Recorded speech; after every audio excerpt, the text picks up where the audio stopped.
जय हिंद दोस्तों, नमस्कार। बात कर लेते हैं आज की दिन भर की सारी बड़ी खबरों की, जहां सबसे पहले आपको बताएंगे इधर भारत पर लागू हुआ डोनाल्ड ट्रंप का 50% टैरिफ, तो वहीं मोदी सरकार ने दूसरी तरफ उठा लिया सबसे बड़ा फैसला। जी हां, भारत ने पहले ही कहा था कि हम दबाव में नहीं आने वाले, हम झुकने नहीं वाले, लेकिन दोस्तों साथ ही साथ ट्रंप को उन्हीं के भाषा में तगड़े जवाब देने की भारत ने बहुत बड़ी तैयारी कर ली है। बताएंगे मोदी सरकार ने क्या बड़ा फैसला लिया है दोस्तों इसको लेकर। तो वही टोटल 50% टैरिफ लगने के बाद अमेरिका ने भारत को लेकर क्या कहा है, वहीं आज हम आपको असली कारण बताएंगे क्यों डोनाल्ड ट्रंप ने भारत पर लगाया है ये टैरिफ। रशिया से तेल खरीदने का कारण तो मात्र एक बहाना है, असली कहानी हम आपको बताने वाले हैं। तो वहीं टैरिफ वॉर के बीच भारत को मिला दोस्त ऑस्ट्रेलिया का साथ, विदेश मंत्री वोंग ने दे दिया बड़ा बयान, जिसके बाद अमेरिका बौखलाहट में आ गया। दोस्तों उधर आपको बताएंगे क्या एससीओ समिट के बाद बदल सकते हैं भारत और चीन के समीकरण, क्या अब अमेरिका को चिंता करने की पड़ेगी जरूरत। प्रधानमंत्री मोदी जी का जापान और चीन दौरे को लेकर भी बड़ी जानकारी आपको देने वाले हैं। तो वहीं बताएंगे क्या मोहन भागवत के साथ बैठकर प्रधानमंत्री मोदी जी कर सकते हैं अगले बीजेपी अध्यक्ष का चुनाव, क्या है इसको लेकर अटकलें दोस्तों। तो वहीं सबसे जरूरी खबर बताएंगे क्या डोनाल्ड ट्रंप के इस टैरिफ से बढ़ जाएगी घर में रखे सोने की कीमत, या फिर नए सोनों के दामों में क्या आने वाला है, उछाल या गिरावट। सारी जानकारियां एक एक करके आपको विस्तार से बताने वाले हैं, बस आप वीडियो के लास्ट तक बने रहिएगा। और खबरों में आगे बढ़ने से पहले अगर आप भी मानते हैं कि भारत बिल्कुल ठीक डिसीजन ले रहा है, ट्रंप के इस टैरिफ वॉर में दबने की कोई आवश्यकता नहीं और तटस्थ होकर जवाब देना चाहिए, जो कि भारत कर भी रहा है। और ये अमेरिका को भी पता होना चाहिए कि ये भारत 2014 के बाद का नया भारत है जो जवाब देना जानता है। तो इस वीडियो को लाइक करके, चैनल को सब्सक्राइब करके, बेल आइकन दबा के कमेंट में जय हिंद अवश्य कह दीजिएगा। दोस्तों अब बात कर लेते हैं पहली और सबसे बड़ी खबर की, जहां इधर भारत पर लागू हुआ 50% ट्रंप टैरिफ, उधर सरकार ने ले लिया बड़ा फैसला। दोस्तों अमेरिकी राष्ट्रपति डोनाल्ड ट्रंप की तरफ से लगाए गए अतिरिक्त 25% टैरिफ के बाद अब भारतीय सामानों के ऊपर टैरिफ की कुल दरें बढ़कर 50% हो चुकी है। इसके बाद भारतीय एक्सपोर्टर के लिए अमेरिकी बाजार की प्रतिस्पर्धा में टिक पाना वियतनाम और बांग्लादेश जैसे देशों के मुकाबले मुश्किल हो गया है। लेकिन जैसे ही भारत के ऊपर 50% टैरिफ की दरें लागू हुई है, सरकार पूरी तरह से एक्शन में आ गई और उद्योग को बचाने की कोशिश में जुट गई। एक आधिकारिक बयान में यह बताया गया है कि केंद्रीय वाणिज्य मंत्रालय की तरफ से इस हफ्ते केमिकल्स से लेकर रत्न व आभूषण तक अनेक उद्योग जगत के कारोबारियों के साथ बातचीत के लिए सेशन शेड्यूल किया गया है। इसका मकसद इन सभी लोगों के साथ चर्चा करके नए मार्केट की तरफ आगे कदम बढ़ाना है। समाचार एजेंसी पीटीआई ने एक सरकारी अधिकारी का हवाला देते हुए बताया है, कहा कि बजट 2025-26 के दौरान निर्यात संवर्धन योजना यानी एक्सपोर्ट प्रमोशन मिशन का ऐलान किया गया था,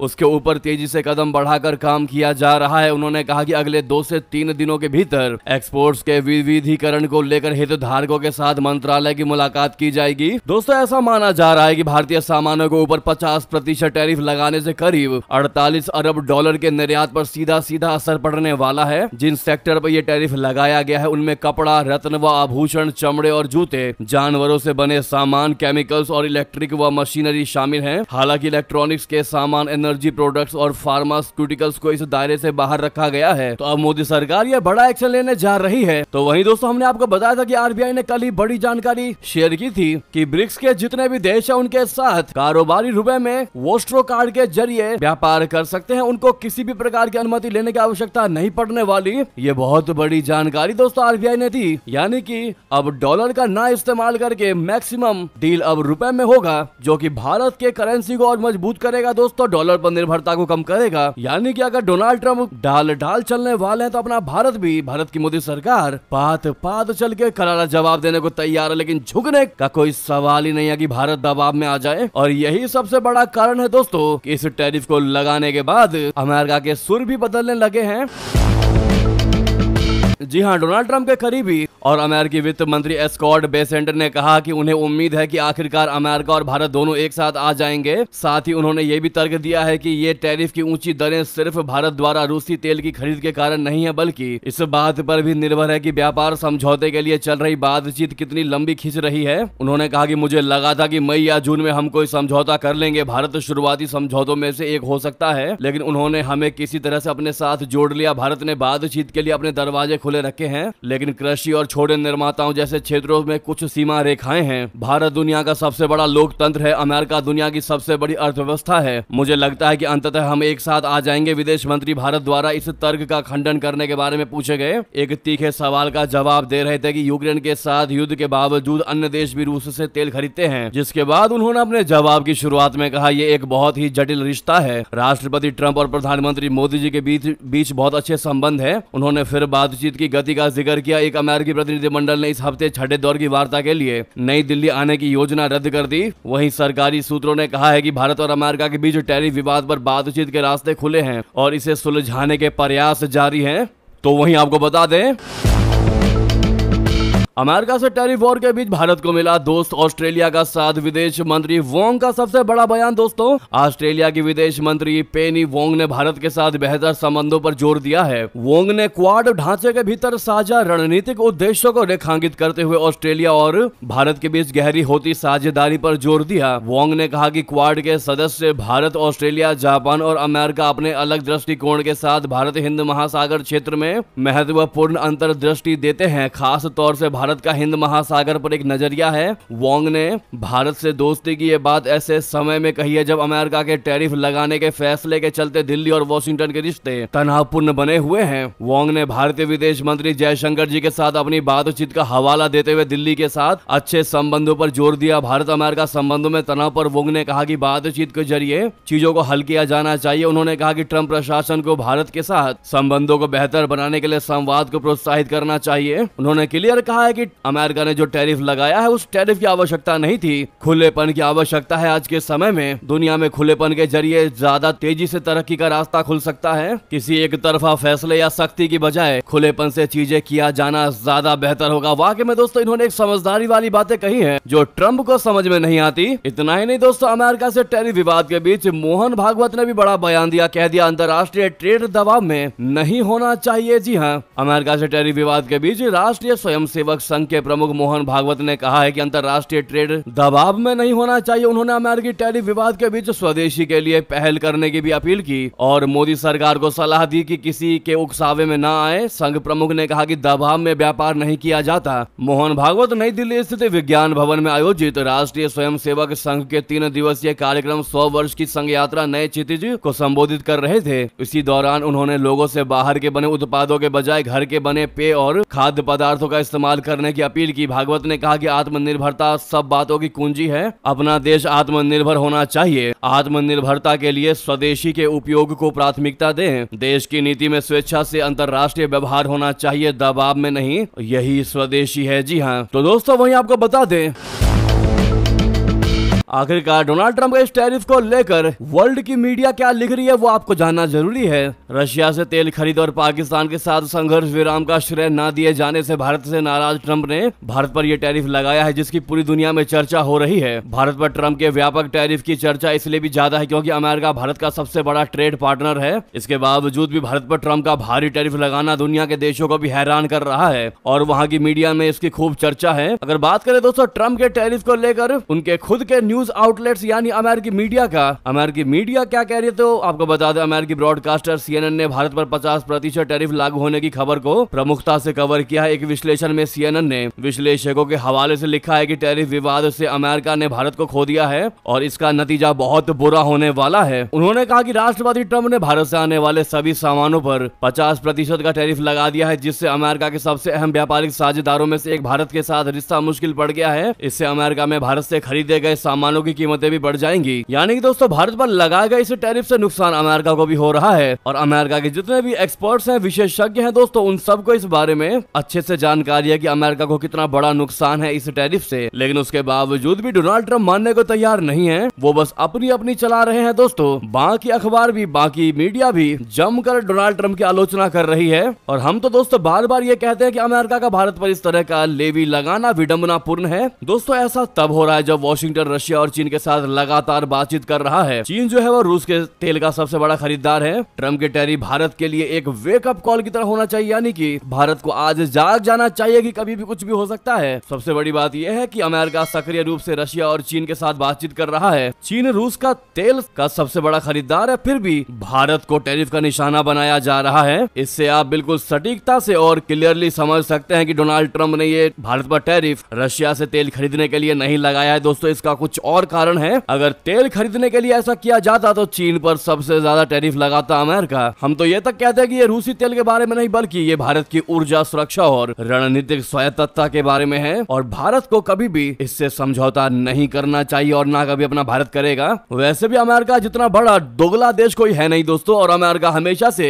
एक नीति को फॉलो करता है और उसका नाम है फूट डालो और राज करो। भारत पर 50% का टैरिफ लगा करके वो खुद रशिया के साथ एनर्जी डील कर रहा है। अब आप भी देख सकते हैं इससे बड़ा दोगलापन क्या हो सकता है किसी देश के लिए, किसी देश पर। जी हाँ दोस्तों, इस पर आपकी राय तो बनती है। लगातार दोस्तों कमेंट कीजिएगा आप लोग, और ट्रंप की चाल को किस नजरिए से देखते हैं बताना मत भूलिएगा। क्या आपको भी यही लगता है कि डोनाल्ड ट्रंप ने जबरदस्ती का भारत पर टैरिफ लगाया है और इसका कारण रशिया से तेल खरीदना नहीं है, बल्कि वो अपने आप को यह दिखाना चाहता है कि मेरे दबाने से कोई भी देश दब सकता है? दोस्तों, अपनी राय जरूर दीजिएगा आप लोग, कमेंट जरूर करिएगा, और अभी तक वीडियो को लाइक नहीं किया है तो लाइक का बटन जरूर दबा लीजिएगा, और अंत में शेयर करना मत भूलिएगा। अगली खबर की बात करते हैं, जहां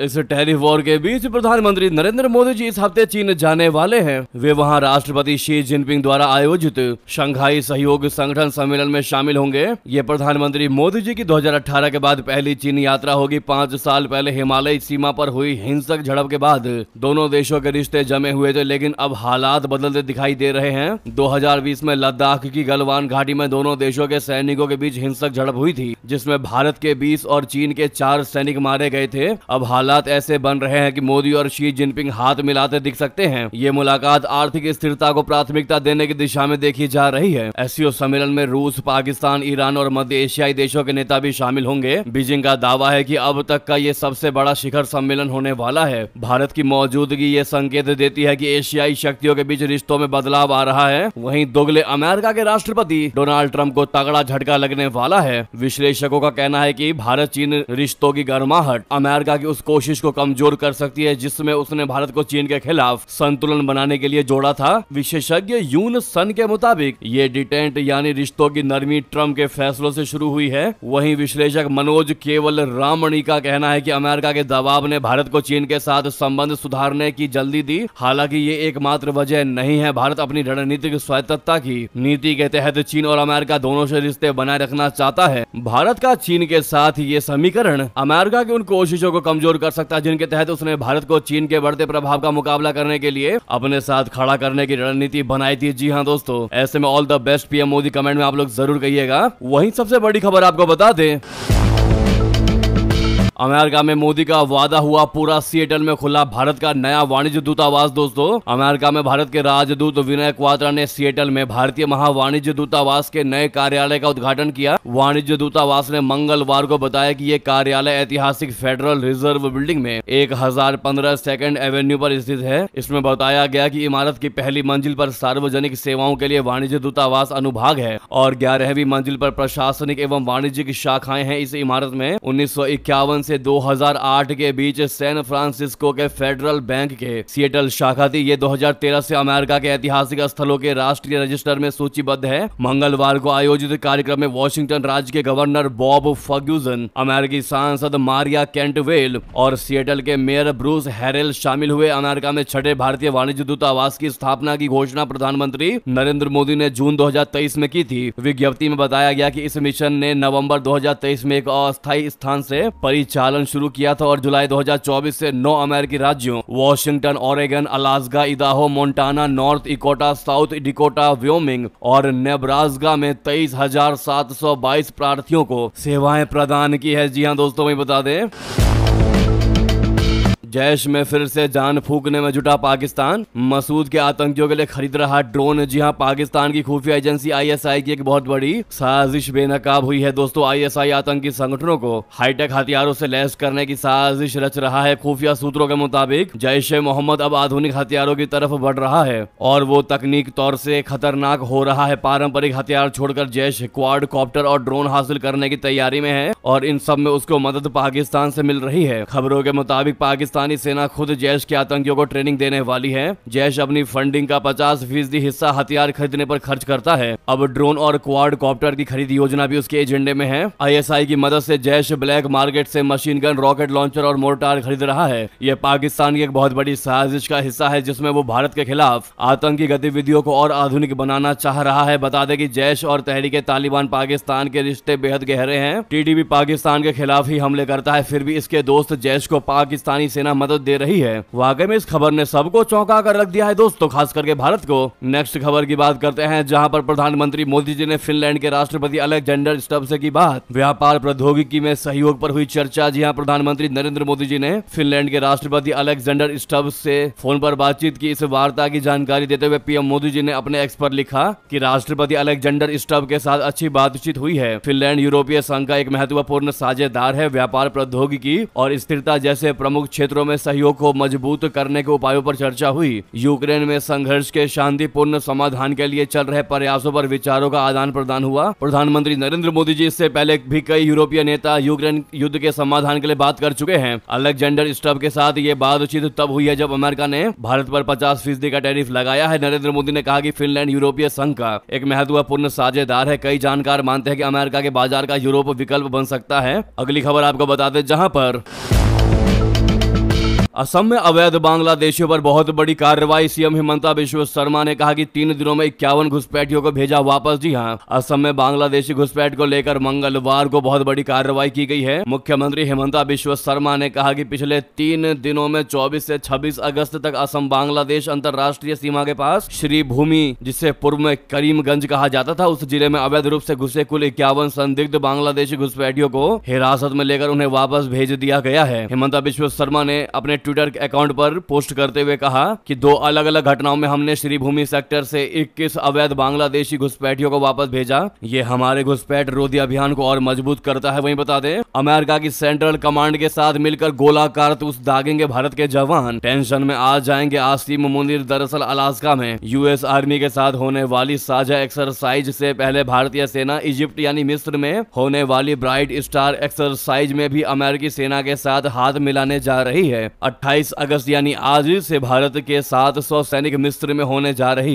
इस मल्टीलेटरल एक्सरसाइज में हिस्सा ले रहे हैं। रक्षा मंत्रालय के मुताबिक पहली बार ब्राइट स्टार एक्सरसाइज में सेना के तीनों अंग यानी थल सेना, वायुसेना और नौसेना हिस्सा ले रहे हैं। 2 साल में एक बार होने वाले इस युद्धाभ्यास को इजिप्ट और अमेरिका की सेंट्रल कमांड मिलकर आयोजित करते हैं। वर्ष 2023 में ब्राइट स्टार एक्सरसाइज में भारतीय वायुसेना ने हिस्सा लिया था। दोस्तों, अमेरिका की ये वही सेंट्रल कमांड है जिसके फ्लोरिडा स्थित हेडक्वार्टर में हाल ही में पाकिस्तानी सेना प्रमुख आसिम मुनीर ने दौरा किया था। सेंट्रल कमांड का एरिया ऑफ ऑपरेशन पाकिस्तान से लेकर खाड़ी और पूरा मिडिल ईस्ट क्षेत्र है। इस सेंट्रल कमांड के पूर्व कमांडर जनरल एरिक कुरिला की आसिम मुनीर से नजदीकियों के चलते ही अमेरिका और पाकिस्तान एक बार फिर साथ हो गए हैं। ऐसे में इस खबर को सुनकर अमेरिका को तगड़ी मिर्ची लगने वाली है। तो दोस्तों, वहीं आपको बता दें,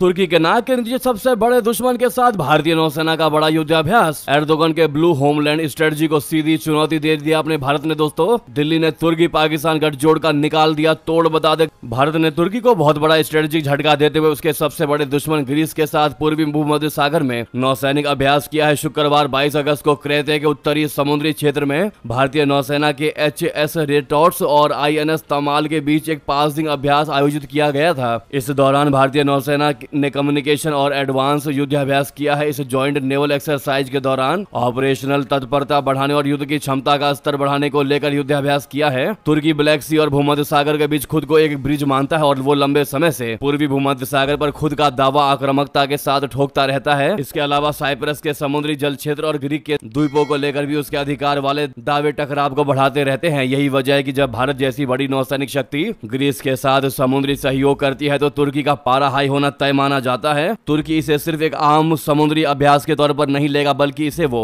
रणनीतिक संकेत मानेगा। इसको लेकर तुर्की की आंतरिक राजनीति में भी बवाल शुरू हो सकता है। दोस्तों अगली खबर की बात करते हैं, जहां पर